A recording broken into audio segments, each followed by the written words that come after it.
L'invité politique du 19-20 ce soir, c'est François Bayrou, le candidat du DF. Bonsoir. Bonsoir. Un mot d'abord sur les retraites, puisqu'on vient d'en parler. Lionel Jospin a préconisé aujourd'hui un équilibrage de la durée des annuités entre le public et le privé. Il faut rappeler qu'aujourd'hui, on travaille 37 ans et demi dans le public, 40 ans dans le privé. Est-ce que c'est, d'après vous, une réforme qu'il faut effectivement engager? C'est une réforme indispensable.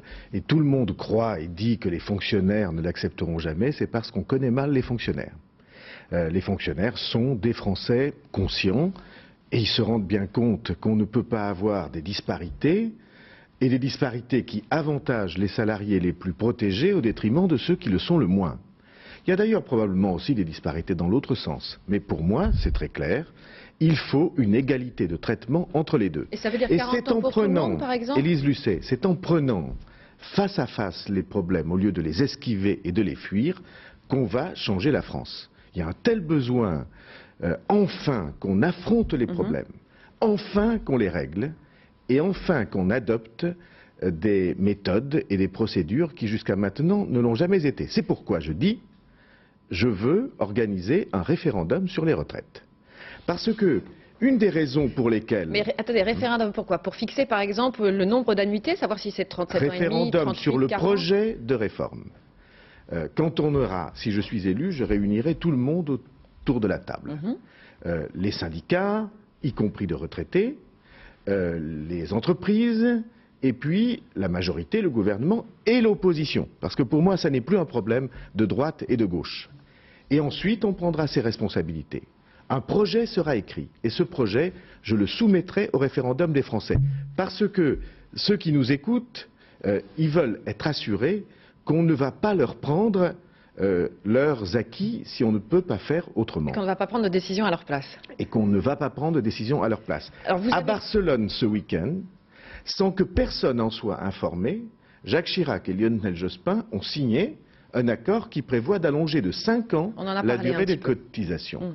Eh bien, est-ce qu'il est normal que le président de la République et le Premier ministre décident à la place de ceux qui sont les intéressés, c'est-à-dire les Français? Pour moi, ça n'est pas normal. Donc il faut que les Français on leur rende le droit de choisir. Alors, et c'est pour ça que je demande un référendum. Revenons sur la campagne électorale. Vous affirmez depuis plusieurs semaines maintenant que les Français sont privés de premier tour. Quelle est l'initiative que vous avez décidé de prendre pour un peu doper ce premier tour? Eh bien, j'ai écrit à Lionel Jospin et à Jacques Chirac en leur disant « Vous avez monopolisé les antennes depuis des semaines. Le CSA, ce matin, a publié le chronométrage des temps. Franchement, il y a de quoi avoir honte. » Pas trop sur France 3. Non, peut-être vous êtes vertueux, je ne sais pas, Élise Lucet. Mais je peux vous assurer que les temps d'antenne chronométrés par le CSA, c'est plusieurs heures pour Jacques Chirac et Lionel Jospin, et quelques minutes pour les pauvres candidats que nous sommes. Donc vous voulez un grand débat avant le premier tour? Je leur ai écrit en disant, on a droit à un débat. Je veux dire, pas nous les candidats, les Français. Car l'élection présidentielle, elle appartient aux Français. Ils se sont battus pour avoir une élection au suffrage universel. Ils ont voté. Ce suffrage universel, il comporte 2 tours. Et c'est le premier tour qui est le tour décisif. Parce que c'est au premier tour qu'on peut changer les choses. Que voulez-vous que je vous dise? Au deuxième tour, on fait avec ce qu'on a. Et on choisit entre ce qu'on a.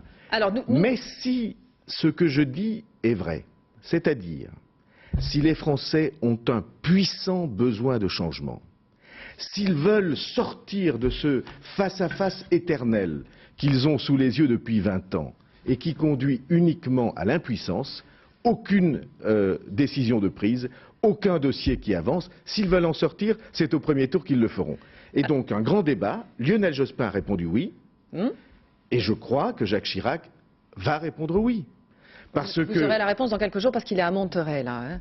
Oui, mais enfin, j'imagine qu'il y a le téléphone entre Monterrey et la France parce que le progrès a tout de même fait des pas de géant. Alors nous, en tout cas, France Télévisions, on est tout à fait candidat pour organiser ce grand débat d'avant le premier tour. C'est une bonne nouvelle que le service public en France dise on a besoin du débat et nous, service public, ou d'autres chaînes, vous ferez un pool, vous ferez ce que vous voulez, Nous sommes prêts à l'organiser. Voilà qui change le paysage médiatique français. Depuis le mois de janvier, on fait des émissions de débat sur France 3. Mais avouez tout de même que ça fait un bail que ceux qui nous regardent ne voient que Chirac-Jospin aller-retour.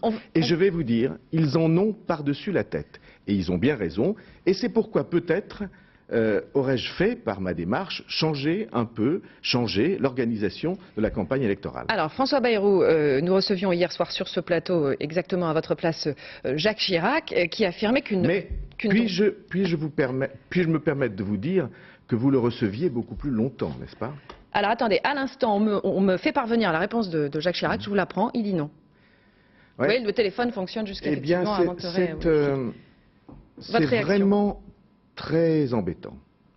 Je veux dire, de quel droit un homme seul, fût-il président de la République en place, prive-t-il les Français du débat auquel ils ont droit? Ça fait des semaines qu'on les bassine avec des positions d'une superficialité à pleurer. Pourquoi le refuse-t-il d'après vous?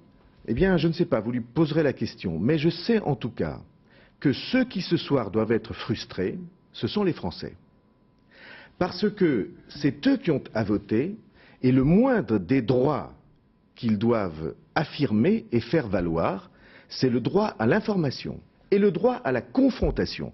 Ça n'est pas la même chose d'être tranquille sur une scène et devant un meeting, d'être tranquille sur un film de télévision et de répondre aux interpellations des autres. Nous sommes nombreux à avoir des choses à dire à Jacques Chirac et à Lionel Jospin. Alors j'ai des détails sur ce que dit Jacques Chirac. Il dit qu'un tel débat ne pourrait amener que de la confusion dans le débat. Ah, vous croyez? Non, c'est ce qu'il dit. Moi, je ne crois rien. Pas que des hommes publics responsables devant les Français s'interpellent, s'interrogent, disent ce qu'ils veulent faire, quels sont leurs choix, quelles sont leurs priorités, et même se posent des questions les uns aux autres. On a des questions à poser.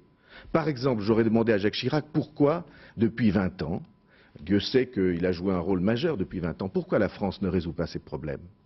Pourquoi est-ce que nous sommes enlisés dans cette obsession de l'insécurité dans laquelle on est? Pourquoi ni les uns ni les autres n'ont réussi à faire reculer les choses? Et donc je trouve que ça n'est pas honorer la démocratie, c'est-à-dire les citoyens qui sont en face de vous, de leur refuser le débat auquel ils ont droit. Franchement, je trouve cela décevant. Merci en tout cas François Bayrou d'avoir été l'invité du 19-20 et d'avoir donc appris en direct sur ce plateau que ce fameux débat que vous réclamez avant le premier tour n'aura pas lieu puisque Jacques Chirac refuse d'y participer.